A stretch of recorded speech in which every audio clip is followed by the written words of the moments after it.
Welcome to ASMR Bedtime Stories. Thank you so much for joining me. If you enjoy these audiobooks, please consider liking and subscribing. You can also leave a comment to let me know what story you would like to hear next. Enjoy tonight's audiobook. Good night. The Call of the Wild by Jack London. Chapter 1. Into the Primitive. Old longings, nomadic leap, chafing at custom's chain, again from its brumal sleep, wakens the Farron strain. Buck did not read the newspapers, or he would have known that trouble was brewing, not alone for himself, but for every tidewater dog, strong of muscle and with warm long hair, from Puget Sound to San Diego, because men, groping in the Arctic darkness, had found a yellow metal, and because steamship and transportation companies were booming the find, thousands of men were rushing into the Northland. These men wanted dogs, and the dogs they wanted were heavy dogs, with strong muscles by which to toil, and furry coats to protect them from the frost. Buck lived at a big house in the sun-kissed Santa Clara Valley. Judge Miller's place, it was called. It stood back from the road, half hidden among the trees, through which glimpses could be caught of the wide, cool veranda that ran around its four sides.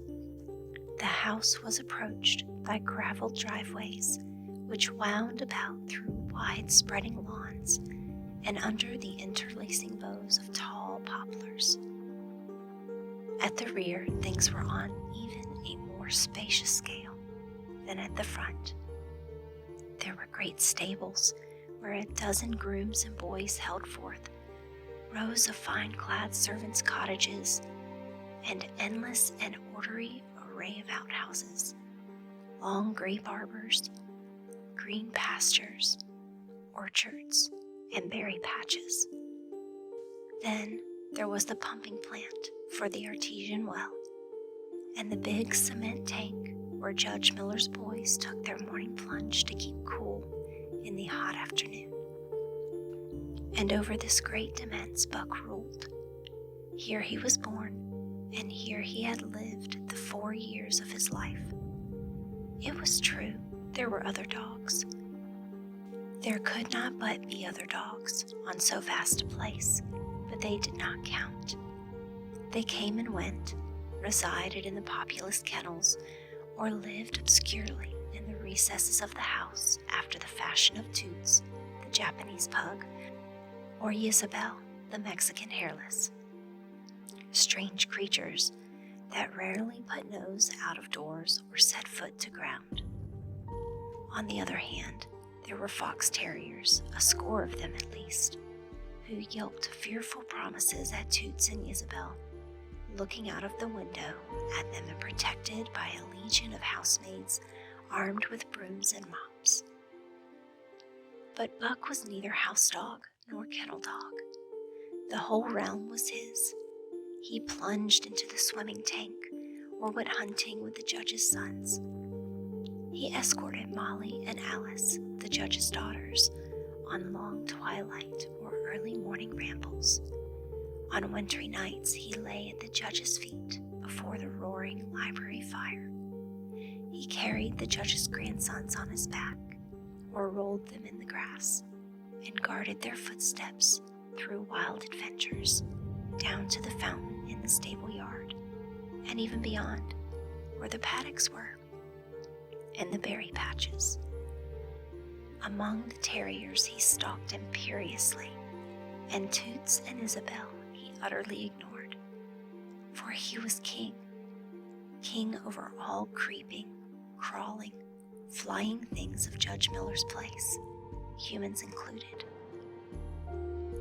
His father, Elmo, a huge Saint Bernard, had been the judge's inseparable companion, and Buck bid fair to follow in the ways of his father.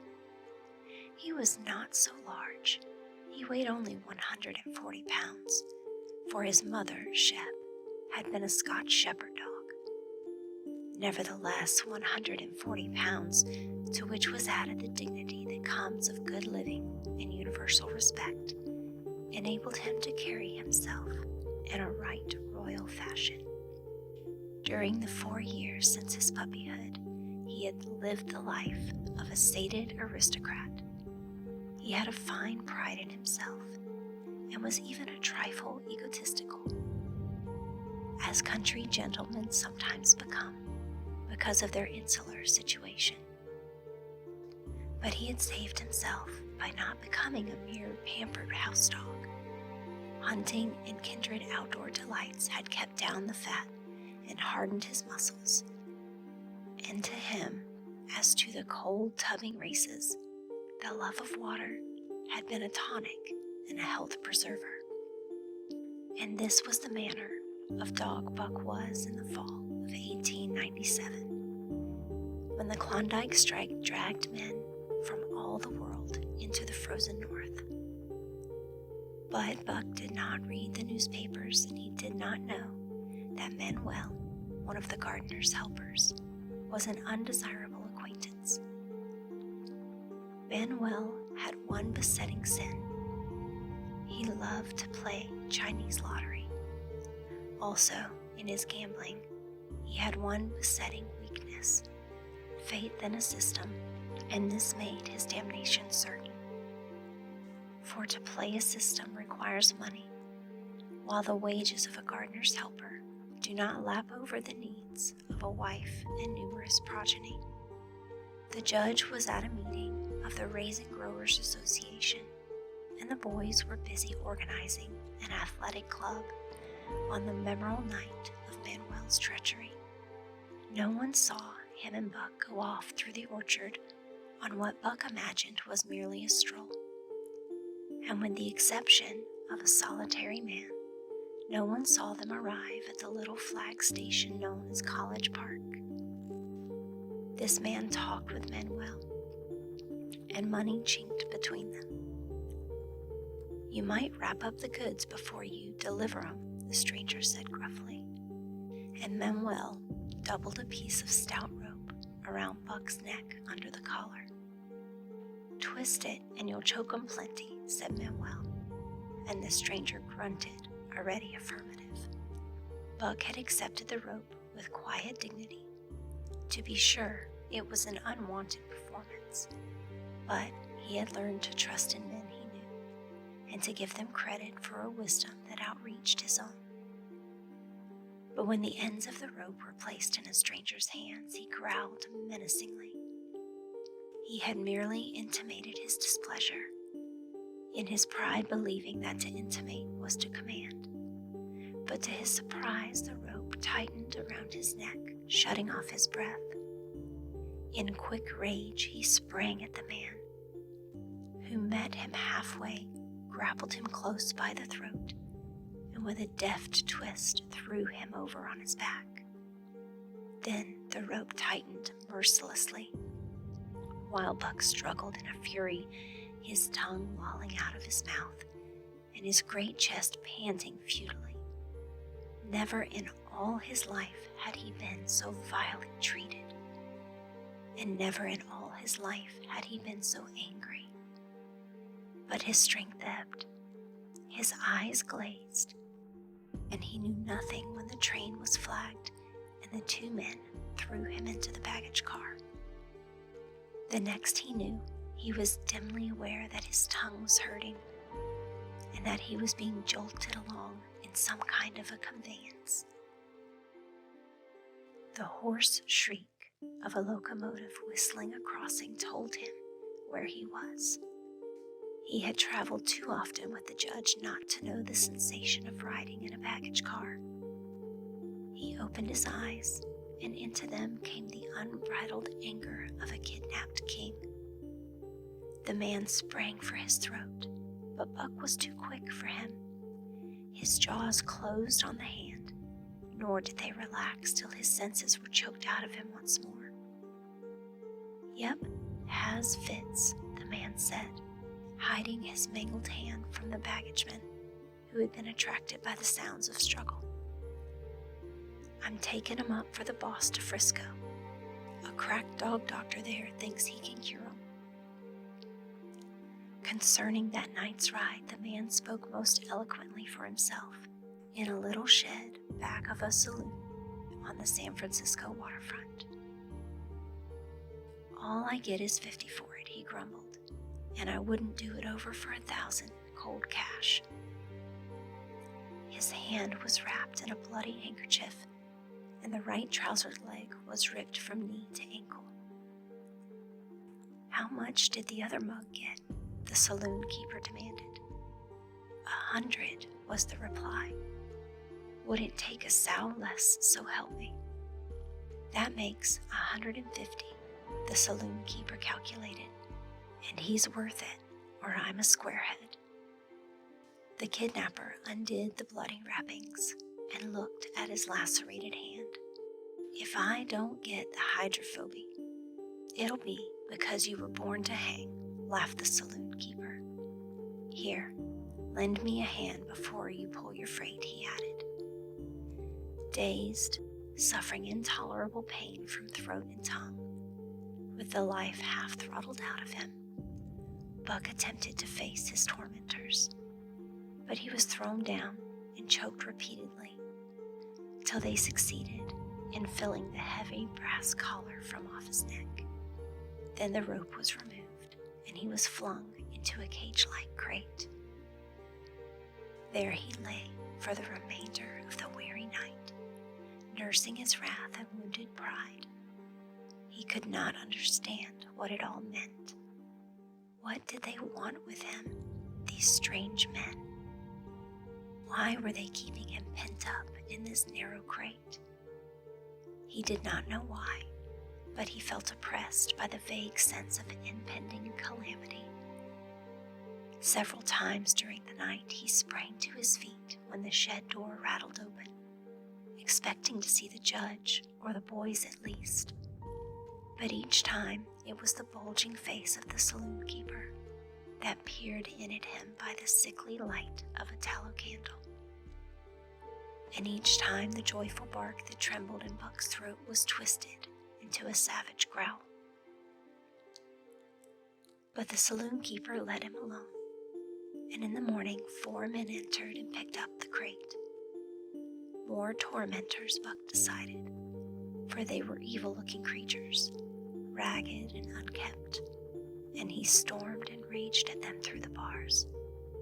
They only laughed and poked sticks at him, which he promptly assailed with his teeth till he realized that that was what they wanted.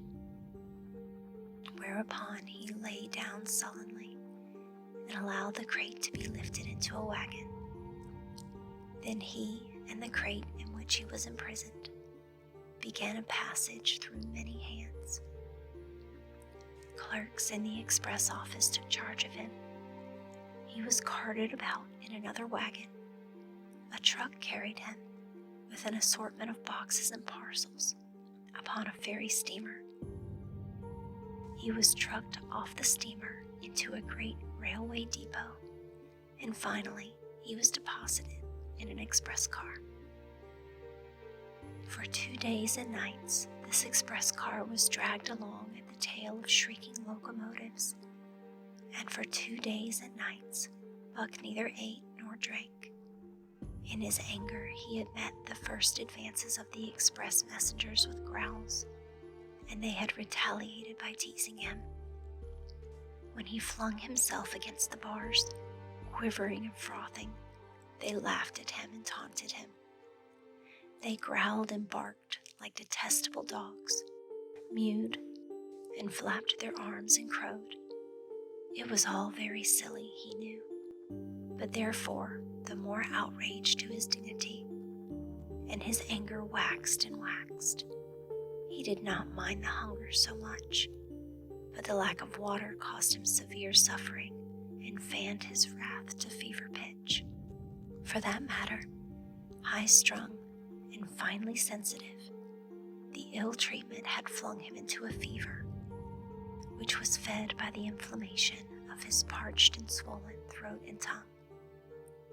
He was glad for one thing: the rope was off his neck. That had given them an unfair advantage, but now that it was off, he would show them. They would never get another rope around his neck. Upon that, he was resolved.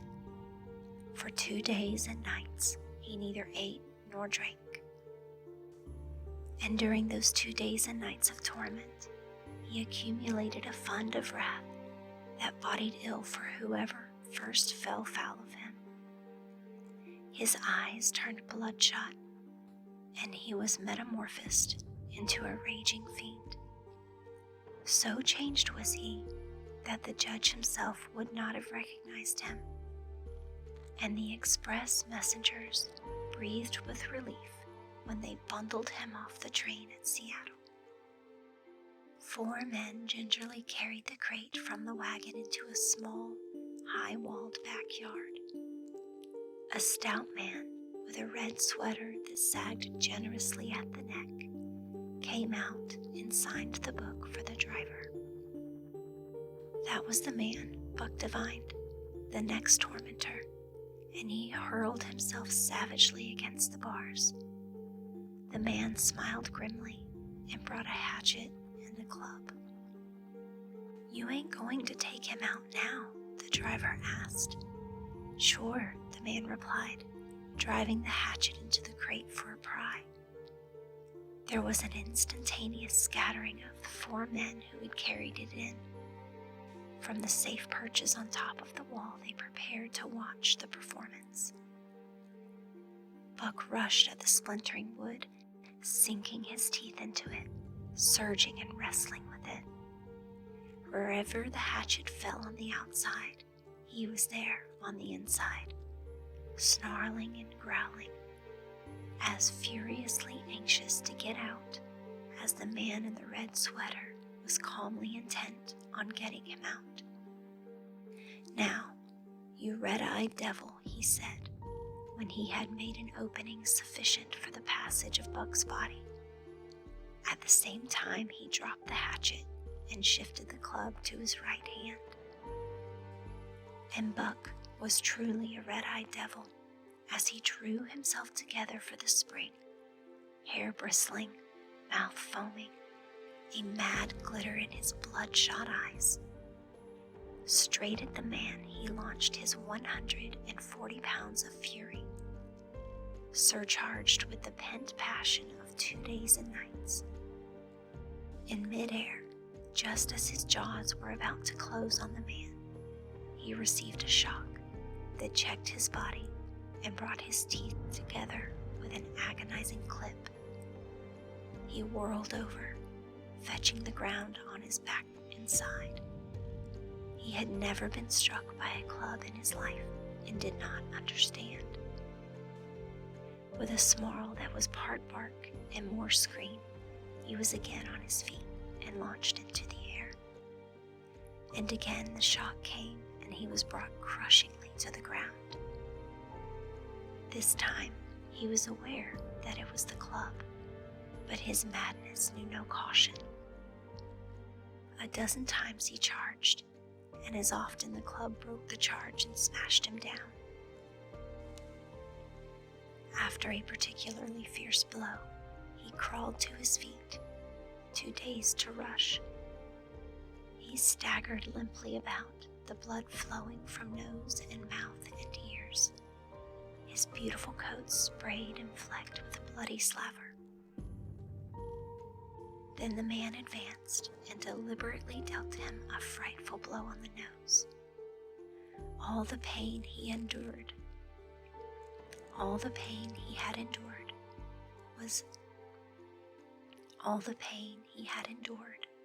was as nothing compared with the exquisite agony of this. With a roar that was almost lion-like in its ferocity, he again hurled himself at the man. But the man, shifting the club from right to left, coolly caught him by the underjaw, at the same time retching downward and backward. Buck described a complete circle in the air, and half of another, then crashed to the ground on his head and chest. For the last time, he rushed. The man struck the shrewd blow he had purposefully withheld for so long, and Buck crumpled up and went down, knocked utterly senseless. "He's no slouch at dog breaking, that's what I say," one of the men on the wall cried enthusiastically. "Druther breaks cases any day, and twice on Sundays," was the reply of the driver as he climbed on the wagon and started the horses. Buck's senses came back to him, but not his strength. He lay where he had fallen, and from there he watched the man in the red sweater. "Answers to the name of Buck," the man soliloquized, quoting from the saloon keeper's letter, which had announced the consignment of the crate and contents.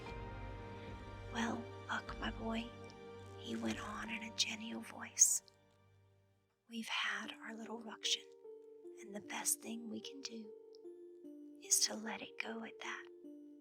You've learned your place, and I know mine. Be a good dog, and all'll go well, and the goose hang high. Be a bad dog, and I'll whale the stuffing out of you. Understand?" As he spoke, he fearlessly patted the head he had so mercilessly pounded, and though Buck's hair involuntarily bristled at the touch of the hand, he endured it without protest. When the man brought him water, he drank eagerly, and later bolted a generous meal of raw meat, chunk by chunk, from the man's hand.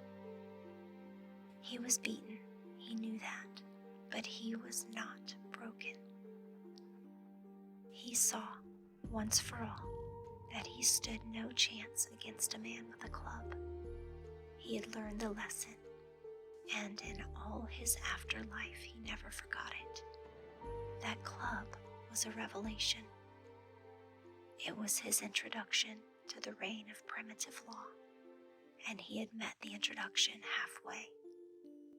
The facts of life took on a fiercer aspect, and while he faced that aspect uncowed, he faced it with all the latent cunning of his nature aroused.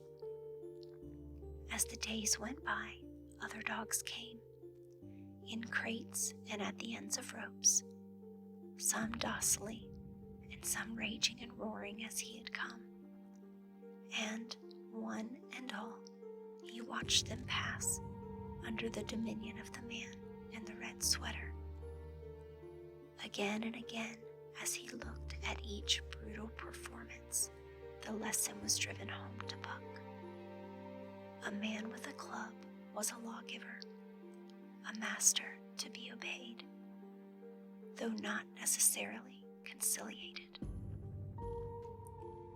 Of this last, Buck was never guilty, though he did see beaten dogs that fawned upon the man and wagged their tails and licked his hand.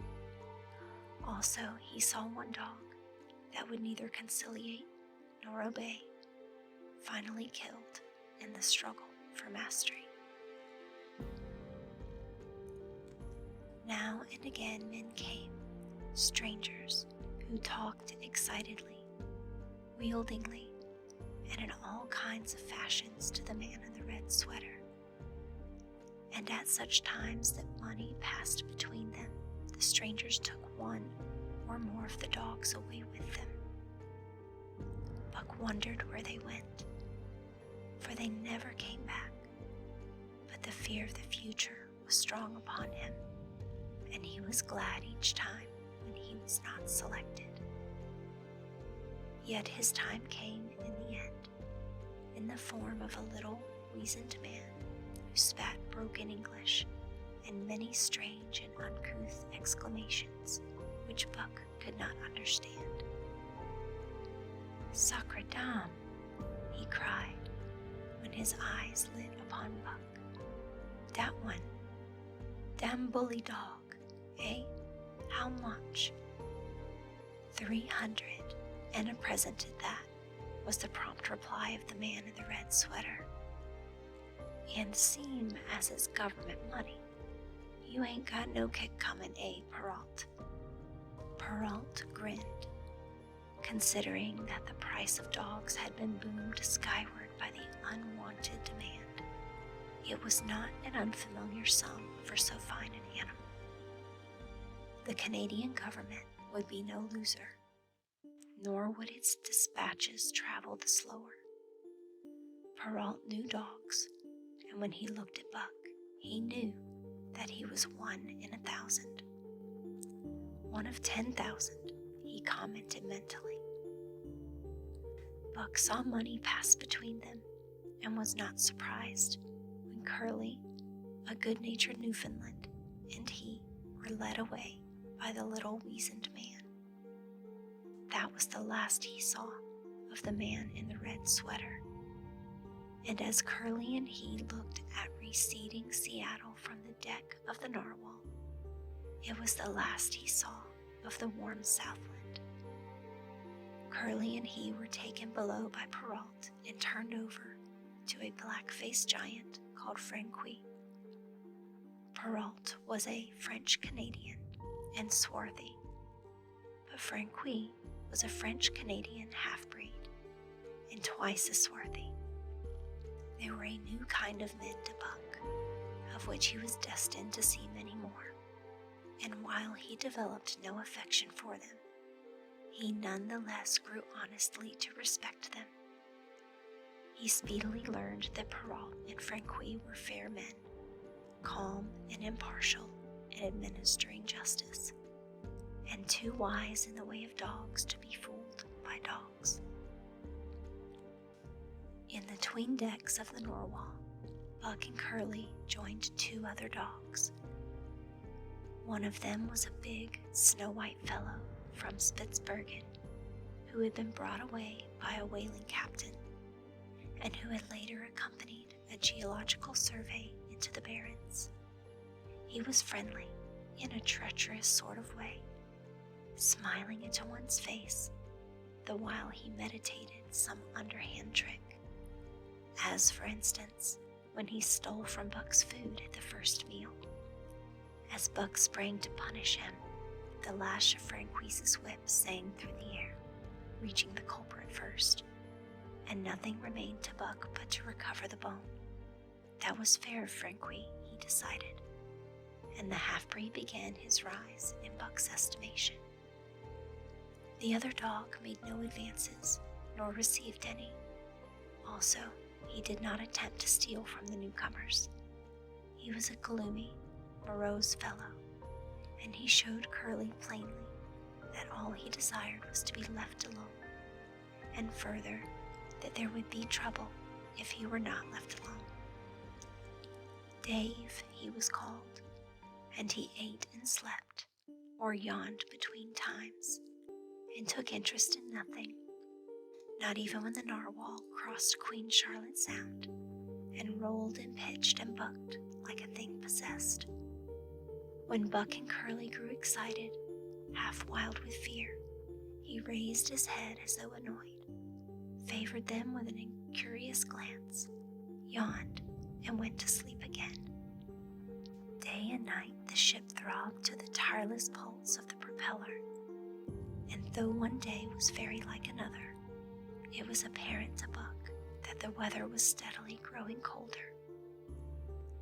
At last, one morning, the propeller was quiet, and the Narwhal was pervaded with an atmosphere of excitement.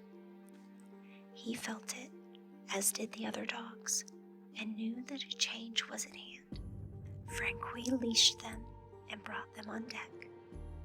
At the first step upon the cold surface, Buck's feet sank into a white, mushy something very like mud. He sprang back with a snort. More of this white stuff was falling through the air. He shook himself, but more of it fell upon him. He sniffed it curiously, then licked some up with his tongue. It bit like fire, and the next instant was gone. This puzzled him. He tried it again, with the same result. The The onlookers laughed uproariously, and he felt ashamed. He knew not why, for it was his first snow.